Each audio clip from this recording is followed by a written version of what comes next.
Bald eagle. Please repeat.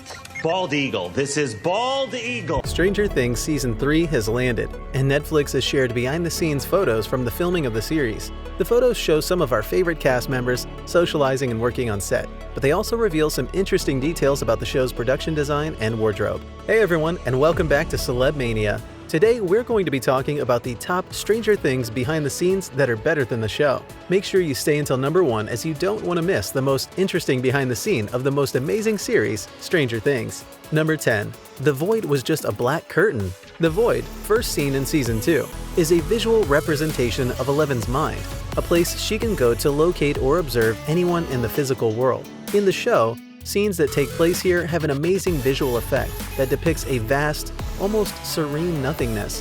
When you see what the Void looks like in real life, it's simpler than you would expect. A black curtain hangs behind black sheeting material on the floor that is covered with an inch or two of water. Pure Hollywood magic. Number 9. That set is actually a real mall. If there's one thing Stranger Things is known for besides otherworldly monsters with horrifying mouths, it's the Duffer Brothers' careful attention to detail when it comes to building their nostalgia-fueled sets. This time around is no different, and Season 3 brings us what might be considered the magnum opus of the series, the Starcourt Mall. A nod to mall culture in the 1980s, this set is not a set at all, and it's a real mall. In this behind-the-scene photo, you can see the facade of the Starcourt Mall, which is the Gwinnett Place Mall in Duluth, Georgia. Did you get the shivers of nostalgia when the kids entered the Starcourt Mall? You weren't alone. Even a historian was unable to distinguish the set from a real mall. Part of this could be because it was once a real mall, the Gwinnett Place Mall, built in 1984. In the late 70s and early 80s, malls were consuming everything, heightened capitalist centers that brokered no room for quaint small-town stores. Even the inventor of the mall wondered if he had gone wrong. While the Starcourt Mall is a real mall, it was long dead by the time the Stranger Things crew found it. They had to entirely rebuild and redesign a whole section. According to the crew, the hardest part of the redesign was figuring out which stores would have been available in 1985. Number 8. Duffer Brothers pulled a prank on Noah's mother. Noah Schnapp plays Will Byers, whose appearances set the entire show into motion and whose fake dead body covers up the government's secret project for about 5 minutes.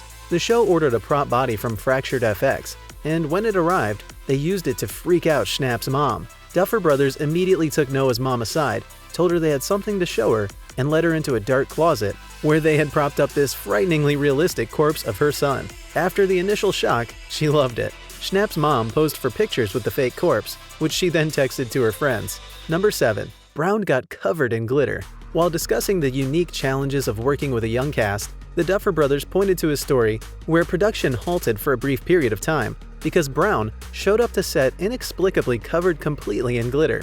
They never figured out where the glitter came from. They never had to worry about that type of thing happening to David Harbour. It's incredibly hard to get off, so the Stranger Things makeup team had their work cut out for them that day. First, they had to remove all the glitter, and then they had to apply bronze makeup, make sure that she was ready to embody Eleven. The extra work added 45 minutes to the routine and pushed back the day's filming schedule. Brown insists that she doesn't know where the glitter came from. Still, we're sure that she was especially grateful to the makeup team that day for their hard work, in addition to the restrictions on makeup. Number 6. All props resembled old 1980s. Stranger Things is, in many ways, a love letter to the 1980s. Fashion, hobbies, shopping, cars, it's got it all. Not only does Stranger Things harken back to the old school, coming-of-age movies of the time like Stand By Me, The Goonies, and Lost Boys, but it's deliberately evocative of the past. Reese has a warehouse full of props on the Isle of Man, but almost everything for Stranger Things was bought or made for the show. When filming wrapped, everything was inventoried and put into storage in Georgia. For children of the 80s, many of the props were immediately recognizable. Things like Trapper Keepers and Yoda action figures were ubiquitous in 1983, but some of the props were obscure, with interesting stories behind them. Reese says the Dungeons & Dragons books used in the show were replicas. One of the show's art directors brought in his old D&D books, which she scanned and copied to make the ones used on the show. Reese says an early version of the script was set in 1981. That may have caused problems with the buying new phones subplot. The Bell telephone system wasn't broken up until early 1982. The series timeline was moved to 1983, in part because the production designers and Duffer Brothers started finding Radio Shack ads for phones in late 1982.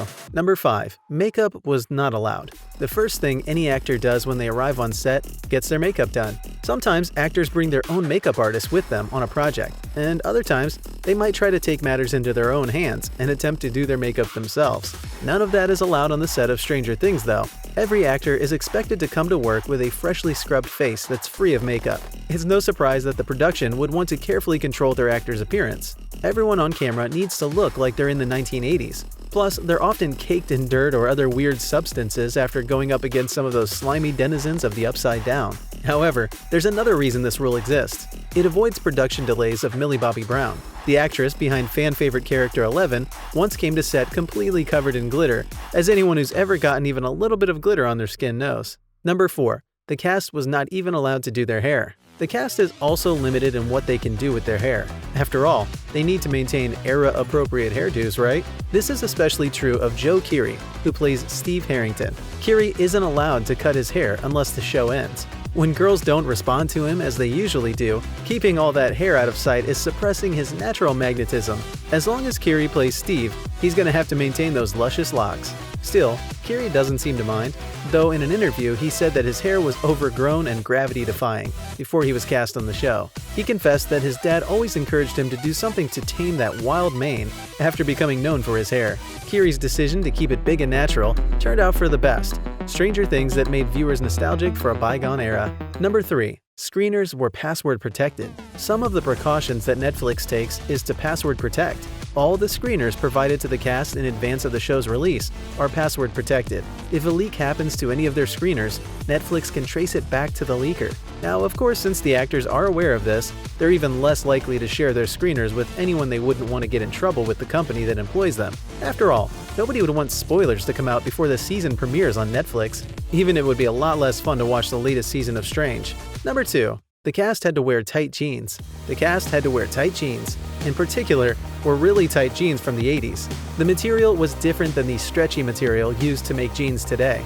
According to Keery, they're tight in places you simply don't expect, which can be especially difficult. It was mainly because the actors had to get pretty physical during the show. Running from a demagogue and while feeling trapped in your jeans can get super uncomfortable for the actors. Number 1. It is based on a real time travel story. There aren't any trans-dimensional horror beasts rampaging through quiet suburban towns, but Stranger Things is based on real conspiracy theories about the United States government conducting reality-bending experiments on children, specifically the Montauk Project, which has been referenced in other fiction from Lost to Thomas Pynchon's novel Bleeding Edge. Much of what Eleven experiences in the laboratory correspond to the alleged events of the Montauk Project. The show was also initially called Montauk and set on the far edge of the Long Island Peninsula. While you're here, go ahead and like, subscribe, and share our channel for more interesting and exciting videos. See you there.